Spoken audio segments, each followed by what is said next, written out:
Welcome everybody to 0 Mile ADV. Today we're taking a big trip. I have a business meeting with my business partner and a good colleague in Denver, and so I'm taking the Ducati Multistrada V4 Rally. First big road trip. It's about 225 miles. Might take it a little bit longer because we might stop on some cool spots along the way, because we basically have to cross the mountains of Colorado because I live on the western slope. We have to go to the other side of the mountains. So stay tuned. Let's go for a ride.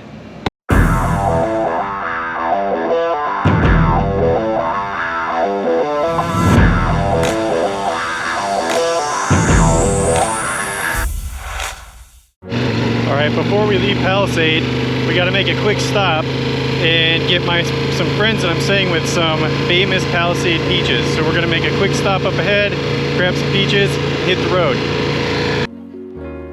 Alright, we got our peaches. Now we can head to Denver.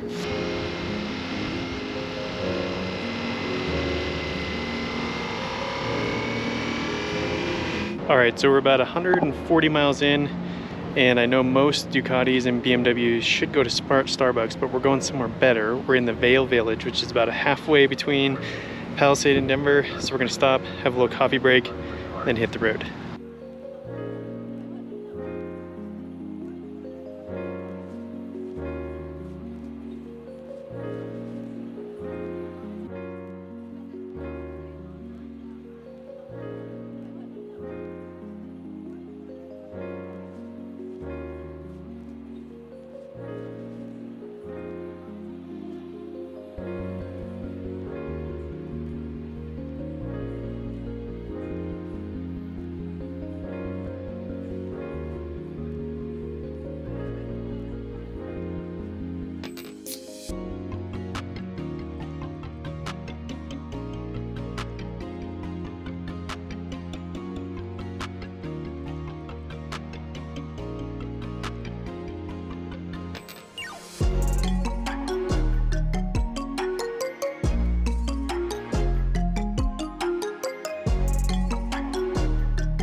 Alright, so quick coffee stop is over. We are back at the bike. We're about to head now back to Denver.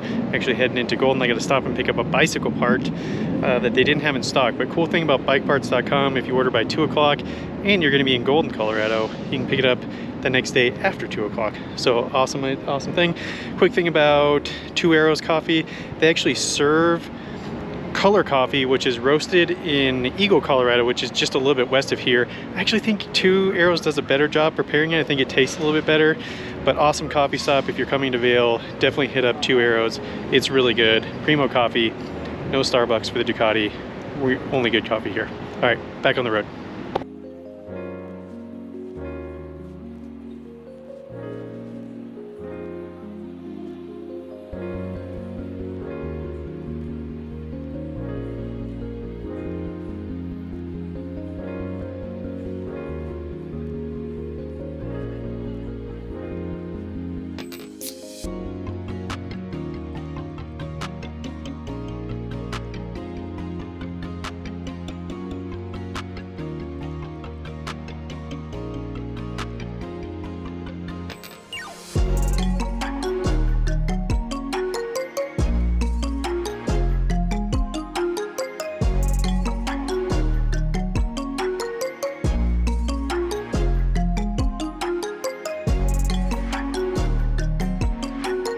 Okay everybody, so last time you saw me, we were leaving Vail, we had his coffee, we were about 150 miles in on a roughly 500 and close to 600 mile round trip ride on the Ducati across the Colorado mountains.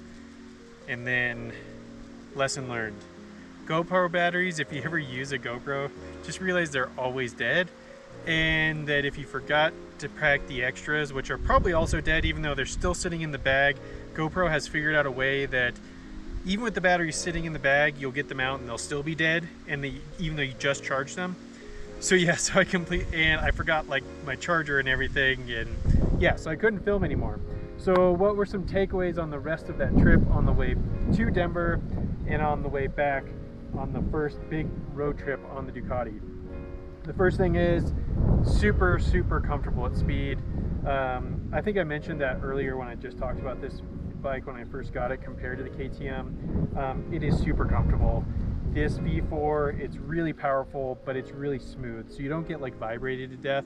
I think that's what makes the KTM so fun. If you're looking for a really fun adventure bike that you're not going to do, you could do a lot of miles on the KTM if you're okay with it, but that it's just loud and it vibrates and it's just a lot more visceral experience is the only way I can describe it. Where this is a lot smoother, so it's much more comfortable over the highway. I did get hit in a massive rainstorm, so like crazy heavy rain, so much so, like even though I had a Gore-Tex jacket on, like my pants, I wasn't so worried about getting wet. I was worried about hydroplaning, so I had to pull over under the highway and get out of the rain for 5 minutes because it was just like standing water on the highway. But the bike did great, actually. Never really felt uncomfortable on the bike. The other thing about the bike that I learned is that in the weather, when it's light rain, the wind protection is so good that you really don't even get wet. So if it's kind of a light rain, not like a torrential downpour, like a thunderstorm with lightning, which I got caught in, this bike, the wind protection is just amazing. So it really does cover you really well. Like with the windshield up, you might get a few drops, but overall you'll stay pretty dry.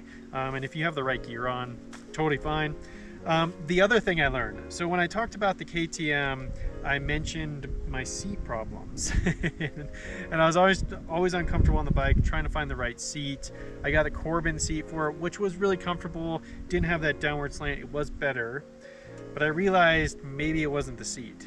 This bike also taught me that when you're in the saddle for 4 or 5 hours, it just gets uncomfortable. I was able to shift around the bike a lot, so it's, you know, it sits back more, you know, push myself back. I could kind of stand up, I could get my feet on the pegs, etc. So I could make myself a little bit more comfortable. But yeah, I mean, I guess I just need more saddle time. So maybe KTM, apology to you, because maybe the KTM seat isn't as bad as I thought. It's just me that has saddle problems. The other thing I learned is that this bike is just tall. Compared to the KTM Super Adventure S, which I bought because it was lower than the R, this has got to sit as tall as the R. Back to that idea of your first adventure bike, I think if this was my first adventure bike, I would have struggled because I wasn't used to just kind of one-footing everything and being able to like manage the weight. The KTM is super well balanced with the gas tanks really low. This bike is a little bit more top heavy. Car coming, we're gonna pause for a second. But as you can see, like on dirt roads like this, you can see like that Jeep wasn't going that fast. There's a lot of washboards coming over these like dirt road mountain passes. This sky hook suspension, where it's like the body of the bike is held by a hook in the sky and then the suspension moves under it, it is really good. Compared to the KTM, this thing, I feel so much more confident, even with just the Pirelli Trail 2 tires. And these are like 80/20 tires. On the KTM, I had the 50/50 Motaz Tractionator GPS tires, which helped a lot. But this Ducati suspension is just so much better. On that note, going back to balance and being a beginner, yeah, this bike is really tall. I think the KTM Super Adventure S, if you want a full 1200cc adventure bike to do longer miles on the highway, kind of have like an SUV of a motorcycle, great entry level because you can get it pretty low. It's not that tall. This bike is tall. I am maybe thinking about getting the lower seat to maybe help a little bit. Like even today, driving around, like I'm tippy-toe, I got tiptoe. It does have the preload min, so you can lower the back end like the Pan America from Harley Davidson. does remove all the preload, does help get a little bit lower, but it's still taller with the 200 millimeters of travel in the suspension.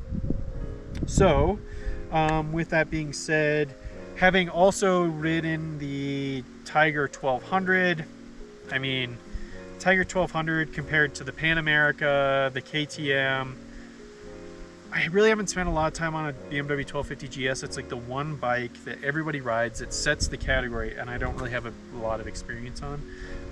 So I can't include the BMW. I really do want to get on a BMW. I think maybe I'll rent one.